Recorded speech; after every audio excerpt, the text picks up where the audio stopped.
Hare Krishna. I am Radhika Piyari Devidasi, and this is the continuation of the Mahabharat series retold by Krishna Dharma Prabhu. Part 2, Deliverance, Chapter 1. The Armies Prepare. After installing Drishtadyumna as his commander-in-chief, Yudhishthira and his generals consulted Krishna. They had heard that Duryodhana had requested Bhishma to be the Kuru's commander-in-chief and that he had accepted. Yudhishthira then asked Arjuna to be his army's chief general, working immediately under Drishtadyumna. He wanted to ensure that Arjuna's incomparable expertise was utilized fully in the battle. The 7 divisions of the Pandava army were then placed under their 7 commanders. As the Pandavas were speaking about the arrangements, Balram arrived. He entered Yudhishthira's tent in the company of Akrura, Uddhava, Samba, Pradyumna and other leading personalities from Dwarka. In his blue garments and garlanded by golden flowers, Balram looked as majestic as Mount Kailash. Krishna stood to greet him, and all the kings did the same. They worshipped him with affection. Yudhishthira took Balram's hands and greeted him warmly, showing him to a fine seat. After Balram had saluted elders such as Drupad and Virata, he took his seat and said, "Many men are about to be slaughtered. Surely fate has ordained it, and it cannot be avoided. It is the hour of death for all these Kshatriyas. The earth is about to become a mass of clay thickened with flesh and blood. I hope you heroes will emerge alive and well." Repeatedly did I request Krishna to act equally towards both Kaurava and Pandavas. But he chose to favor you. Krishna looked at his elder brother and smiled. Balram glanced across at him as he continued. Keshava has set his heart upon your interests, and especially the interest of Dhananjaya. Your victory is assured because Krishna desires it. I cannot at any time act separately from him. Therefore, I will play no part in the war. Both Duryodhana and Bhima are my pupils at mace fighting, and both are equally dear to me. I cannot bear to fight against either. Therefore, I have decided to leave the area and go on a pilgrimage to the holy places because I know I would not be able to sit by and indifferently watch the massacre. Balrama stood up and placed his helmet on his head. Taking leave of Krishna and Pandavas, he left, followed by the Yadavas who had come with him. Soon the Pandavas received another visitor. It was Rukmi, King Bhishmaka's son and Krishna's brother-in-law. He arrived with a full Akshauhini divisions of warriors. To please his sister, he had decided to offer his assistance to her husband's side. Twanging his bow, he strode into Yudhishthira's tent, where the Pandavas received him respectfully. He said, "O great ruler, if you are afraid at the prospect of war with the Kurus, then I am here to help you. There are none who can match my prowess. Your enemies will not be able to bear my might. Whatever part of their army you allot to me as my share will be ground into the earth. Even Bhishma, Drona, Kripa cannot face me. I will defeat the Kurus and deliver you the earth." Arjuna could not tolerate Rukmi's proud speech. He laughed. "I was born in the Kuru race. I am Pandu's son and Drona's pupil, and I have Keshava's assistance. How can I be afraid of the enemy? O hero, when I faced the Gandharvas, who was my friend then? When I fought the furious Danavas in the nether worlds, who came to my aid? Then again in the battle with the Kurus in the Matsya kingdom, who was my helper? I am not afraid, Rukmi. We have no need of your help. Go wherever you please or stay here if you like. Either way, we will fight with the Kurus and win."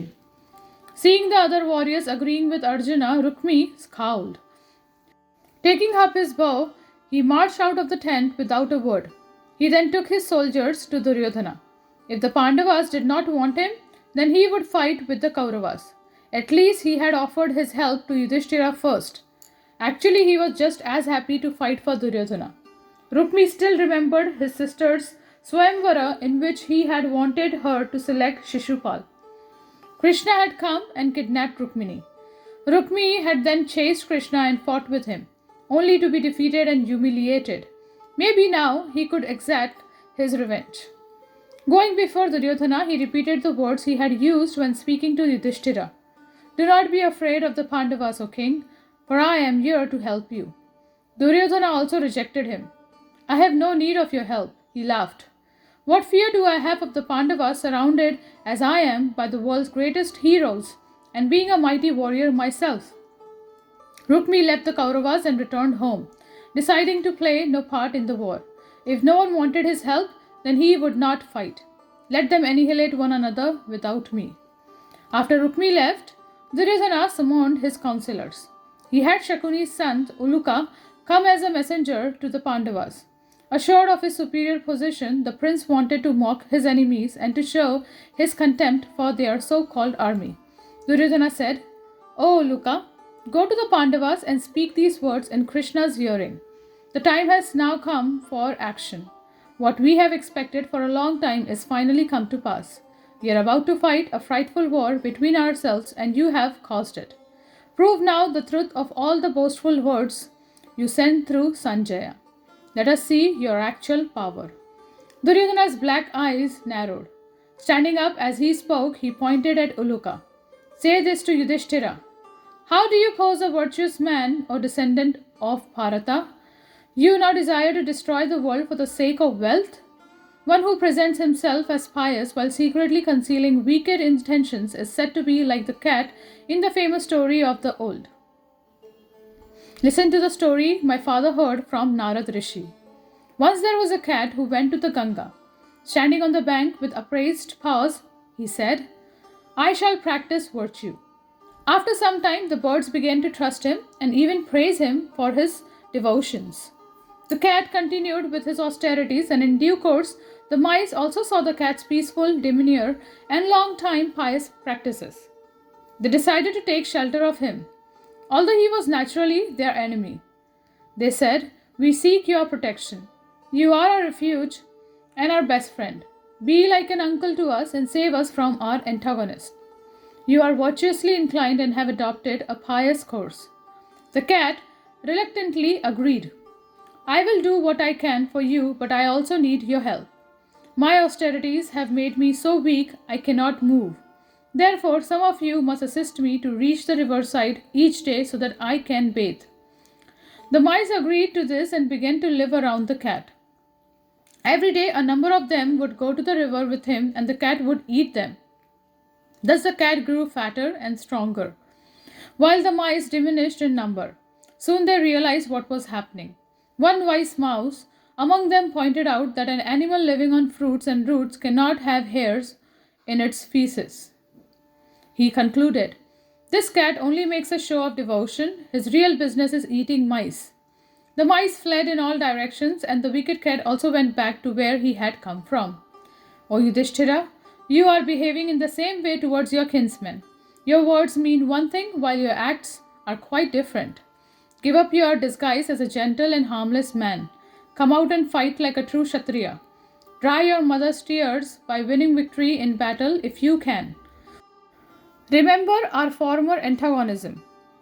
The poison, the lakh house, the insult to Draupadi. Show us your real strength. Duryodhana laughed. He derided the Pandavas in various ways, mocking their power and praising his own. He reminded them of all the vows they had taken. Now they should fulfill them. Duryodhana remembered Krishna's universal form which he had exhibited in Hastinapura. Tell Vasudev that his display of illusion does not scare me. I too can show many forms, but what is the use of such things? O Keshava, come in that mystical form to the battlefield and we will see what difference it will make. I know your power and I know Arjuna's. I know the Gandiva bow and the inexhaustible quivers he holds, as well as about the fiery chariot Agni gave him with its celestial banners. Still I challenge you. Indeed, I could face 1,000 Krishnas and 100 Arjunas and still have them flee in all directions. Even knowing everything about your power, I shall deprive you of your kingdom without fear. Duryodhana began to pace as he delivered his arrogant message. Karna, Dushasana, and Shakuni cheered his brave speech and encouraged him to say more. Duryodhana reminded the Pandavas of the dice game and their exile at his hands. Is this not a sufficient proof of my superiority? Bhima must have been tired as he cleaned pots in Virata's kitchen. Arjuna wore bangles and braided hair. Yudhishthira became Virata's servant. These are the ways a Kshatriya punishes others weaker than himself. I have no fear of the Pandavas, nor of Krishna, nor of any of the fools who have chosen to fight beside you. I will not return even the smallest part of your kingdom. Uluka memorized every word in the mood with which it was spoken. Although Duryodhana spoke for almost an hour, he concluded, "Let the battle begin tomorrow. Then you will see your folly. Like a frog in a well who cannot know the ocean, you cannot know how vast are my forces. One who wishes to defeat Bhishma, Drona, and Kripa would be able to rend a mountain with his head or swim across an ocean. When you see the Kuru forces assembled like a great sea, then will your desire for the kingdom disappear. All the thoughts of ruling this world will vanish. Like a man who has never practiced devotion yet desires heaven, so is your hope for winning this kingdom. Tomorrow we will see who should be the earth's rightful ruler." Duryodhana then told Uluka to deliver the message at once. Uluka mounted his chariot and rode over to the Pandavas' camp, with Duryodhana's words ringing in his head. He knew his message would incite the Pandavas' fury, and he approached Yudhishthira with apprehension. "Please see me only as an envoy. Knowing the law in relation to messengers, do not become angry when you hear my words. I will only speak what Duryodhana has told me to say and nothing more." Yudhishthira smiled and showed Uluka to a seat in his tent. "Do not fear. You may speak freely here. Tell us what the small-minded Duryodhana, driven by greed and lacking in foresight, has said." Uluka looked around the tent. All the Pandava chiefs were present. With their bright armor and colorful silks, they resembled glowing planets decorating the firmament. They were all watching him and waiting for the message. When Uluka had finished, the Pandavas leapt from their seats, speechless with rage. They stared at each other and ground their teeth. Their breath came in hot blasts and they seemed like infuriated serpents. Bhima's eyes turned red and he looked across at Krsna, who laughed and said, "Oh, Uluka, go back to your master and tell him we have heard his message and understood its meaning. Let it be as he says. The battle will begin tomorrow." Having heard Duryodhana's abusive words, the assembly of kings resembled the storm-tossed ocean. They rose up roaring and slapped their arms. Rubbing his hands together, Bhima roared, "O fool, we have heard your words intended to rouse us to action as if we were weak and inactive. Uluka, carry my reply back to your master." "O Duryodhana, only due to respect for our elder brother have we tolerated you for so long. The virtuous Yudhishthira has offered peace. You have refused. Pushed by your own fate, you now desire to meet Yamraj. The battle will certainly begin tomorrow. I have vowed to slay you and all your brothers. Do not doubt my power to carry out this vow. The ocean may transgress its banks. The mountains may split asunder. But my words will not prove false. O you of little sense, not even the gods and demons combined can save you now. I will drink Dushasana's blood and grind the rest of the Kauravas into the earth. Any Kshatriya approaching me in anger will go at once to death's abode. I swear by my soul that I speak the truth." Sahadeva then stepped forward. "Tell this to the fool who gives you orders. Only because of you has this dispute arisen. You were born for the destruction of your own race, and indeed of the world. Goaded on by Shakuni, you have always acted with evil intentions towards us. You will soon be slain by me before all your warriors." Duryodhana's message was creating a tumult in the Pandavas' tent. The kings and warriors shouted and waved their weapons at Uluka. Arjuna calmed them. Then he turned to Bhima and said, "O Bhimsen, be patient. Those who have made you their enemy will soon be destroyed. Nothing can save them. There is no need to rebuke Uluka. He is only an envoy. What fault can an envoy commit? The words he spoke were not his own." Arjuna looked at the assembled kings. You have all heard Duryodhana's foul speech directed even towards Krishna. With your leave, I will give my response. By now, Uluka was trembling. Arjuna said, Tell Duryodhana, tomorrow you will have my reply delivered by the Gandiva. Only eunuchs use words. Arjuna took his seat by Yudhishthira's side, who then said, I have heard your master's words, Uluka. Tell him this in reply. O fool, you have ever adopted an evil course with us. Although you lack power, you now challenge us to war. Depending on others' prowess, you utter threats. A real Kshatriya fights his enemies depending upon his own power. Since you are unable to do so, why do you roar so much? Seeing that Yudhishthira had finished, Uluka rose from his seat to depart. Krishna checked him. Also say this to Duryodhana. O sinful one, you think that I shall be of no consequence in this war, as I will not fight? Do not make such a miscalculation. I will act as Arjuna's charioteer, and you will see him everywhere, destroying your forces as fire burns dry grass. Even if you go beyond the three worlds or enter the nether regions, you will see Arjuna's chariot there tomorrow. You also think Bhima has indulged in idle threats, but you can consider that he has already drunk the Shasana's blood. Neither Yudhishthira nor his brothers are in the least afraid of you. You are strong only in speech. As Krishna stopped speaking, Arjuna leapt to his feet. He was not satisfied with the curt response he had given to Duryodhana. He spoke again. Tell this to your master. O worst of men, having installed Bhishma as your commander, you are boasting that Arjuna and his brothers will never attack him? But I will make him my first target. Arjuna's voice seethed with restrained rage as he went on. Although the worshipful grandfather's senses are under control and he possesses great wisdom, he has taken your side and chosen to die. I will not hesitate to direct my arrows towards him. O Duryodhana, your hopes are in vain. You are arrogant, harsh, inhuman, addicted to vice, partial, and you hate virtue. You will soon receive the consequences of your nature. When I am angry and have Krishna as my second, what hope can you have for success? Your relatives will soon lament your death. When you are struck down by Bhima, you will recall your foolishness. When Arjuna sat down, Uluka bowed before Yudhishthira, anxious to depart. Reassuring him, Yudhishthira said, Say this to Duryodhana also. You have judged me improperly. I do not desire to harm even worms or ants, what to speak of my relatives. Thus, I was prepared to accept only 5 villages to avoid this war. It is only due to you that this calamity has arisen. O man of meager understanding, overpowered by lust, you could not accept Krishna's advice, and for that reason you rant like one deprived of his senses.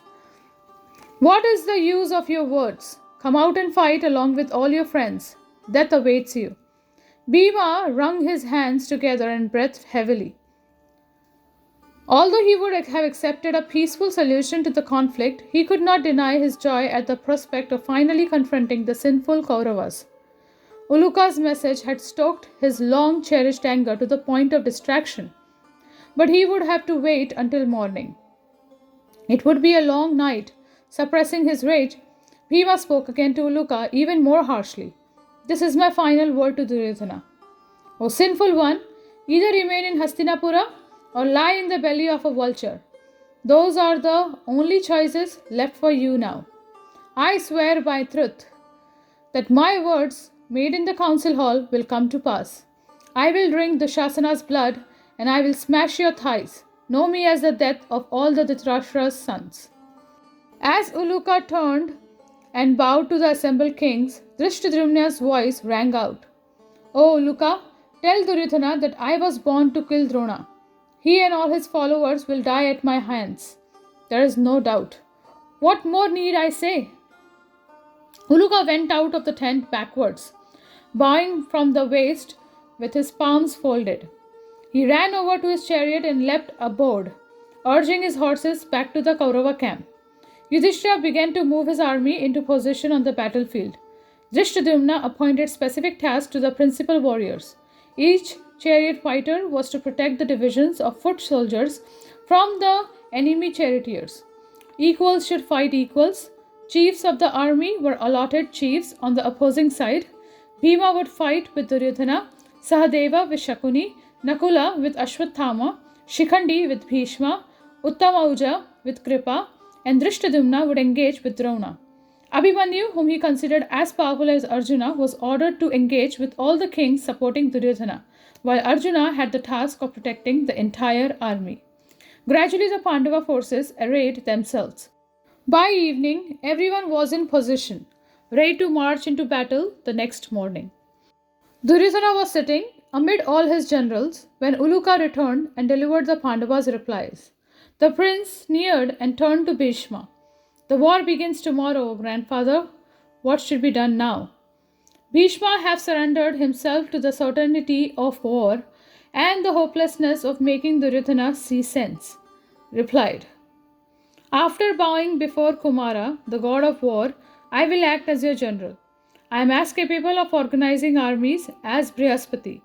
Conversant with every means of attack and defense employed by men, gods and demons, I will confound the Pandavas. I will fight according to the rules laid down in holy books, all of which I know. Let your fears be gone. Duryodhana did not like hearing that he might be afraid. I am not afraid even of the gods and asuras united. O you of long arms, I tell you this truly. How much less afraid am I when I have you as my commander and Drona by my side? O best of men, with you fighting for me, I think kingship of the gods would not be hard to attain. Duryodhana paused reflectively.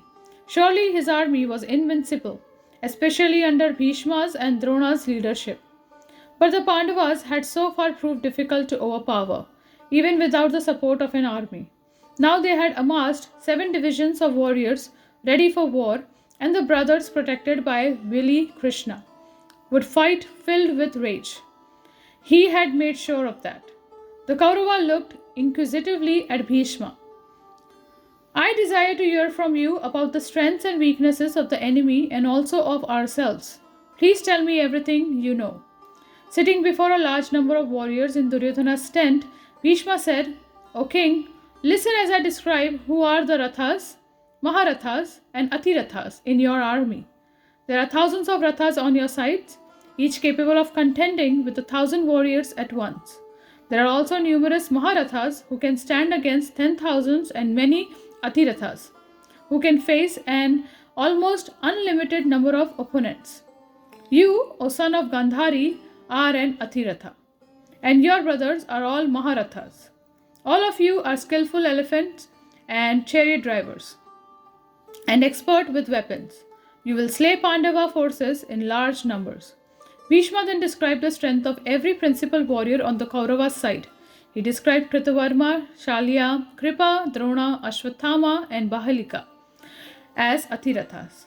When he came to Karna, usually considered an Athiratha and upon whom Duryodhana pinned his hopes, Bhishma said, because of Parshurama's curse and the loss of his celestial armor, he is no longer powerful. Although he brags of his prowess and you have elevated him to a higher station than he deserves, he is of little consequence. In battle, he becomes confounded and is too soft on the enemy. In my opinion, he is only half a Ratha. When he comes before Arjuna, he will not escape with his life. Drona agreed. It is so. What you say is never false. Karna started up from his seat, his eyes angry. O grandfather, you are ever given to piercing me with your sharp words. What sin have I committed that you derive such pleasure from insulting me? I tolerate it only for Duryodhana's sake. In my opinion, you too are only half a Ratha. I do not speak an untruth when I say that you are the enemy of the entire universe. You are the Kuru's enemy in the guise of a friend. Who else would seek to create disunion among our forces and sap their energy by mean descriptions of their power? By saying that one is greater than another, based upon your own estimation, you simply discourage the fighters. You are moved only by desire and hatred. Karna's voice filled the tent. He could no longer tolerate Bhishma's stinging words. Clenching his fist, he turned towards Duryodhana. O king, abandon this wicked man at once. If you do not, he will soon destroy your army by sowing the seeds of discord. What use are his estimations? Let me go out to meet the Pandava armies. They will soon be routed like bulls meeting a tiger. Bhishma boasted of being able to fight the universe, but his words are vain and empty. He is old and senile. His intelligence has become like a boy's. Reject him at once and choose me. Alone I can slay the Pandavas and all their followers. But I will not do it while Bhishma is still on the battlefield. The glory and fame of a victory goes to the commander and not to the individual fighters. I will do nothing to increase Bhishma's fame. When he is killed, I will come out and display my prowess. Bhishma looked contemptuously at Karna. The time for battle has arrived. Long have I known this calamity would come. Now the burden of this battle, vast like ocean, rests upon my shoulders. I have no desire to create dispute among our men. For this reason only do you still live, O son of Asuta. Although I am now old and you are young, I would still immediately destroy your desire for battle and take your life. The Kuru commander felt his anger rising. Good men do not approve of self-praise, but I will say something now because I have lost my temper. When I attended the Swayamvara at Kashi, I single-handedly overpowered all the kings on earth. What have you done? You are an ill-starred man. And since your arrival, the Kurus have met with disaster. Prove your words in battle. I will see your actual strength when I see your escape from Arjuna. O man of wicked intelligence! Duryodhana leapt up. Be peaceful, O son of Ganga. I need both you and Karna in this fight. No doubt you will both perform heroic deeds. Leave aside this petty squabbling and tell me more of the strengths and weaknesses of the two sides. The fight will soon begin. Still glaring at Karna, Bhishma began to describe the Pandavas' strength. The pious king Yudhishthira is himself a mighty Mahabharat. He will roam about in battle like fire itself. His brother Bhimasena is powerful beyond measure. His strength is not human, and in a fight with either mace or arrows, he is without equal. The two sons of Madri are peerless fighters. Remembering their hard suffering in the forest, they will release the poison of their anger on your men. O king, all 5 Pandavas are great-souled devotees of the Supreme Lord. They are invincible. They have all practiced asceticism and are devoted to virtue. Their prowess is incomparable, as you saw at the Rajasuya when they conquered the earth. Even as children, you saw their extraordinary strength, and that is when you first became envious of them. In my view, you should avoid them in battle. Bhishma looked intently at Duryodhana as he spoke. Regarding the copper-eyed Arjuna, who has Narayana as his ally, I say this. No brave warrior in either army can match him in any way. Even among the gods, Gandharvas, Nagas, Rakshasas and Yakshas, he has no equal. What to speak of among men? He has the Gandiva bow, a divine chariot drawn by horses that can fly at the speed of the wind, impenetrable celestial armor, and 2 inexhaustible quivers. He knows every celestial weapon. He will wreak havoc in your army. O king, only myself or the preceptor can advance against him. There is no third warrior capable of standing before him when he pours forth his showers of arrows. But he is young and fit, while both Drona and I are old and worn out. He now waits for battle with Keshava at his side. All the kings in Duryodhana's tent heard Bhishma's description of Arjuna and felt shown of power. Bhishma described the other fighters on the Pandavas' side, having named many of them as Atirathas and Maharathas. He spoke about Shikhandi. You have all heard that he is destined to kill me, but he was born a woman and I will not. Therefore face him in battle. Listen now as I tell you his history, which I have heard from Narad Rishi. Thus ends the first chapter, part 2, Deliverance, of the Mahabharat series, The Armies Prepare. Thank you very much. Hare Krishna.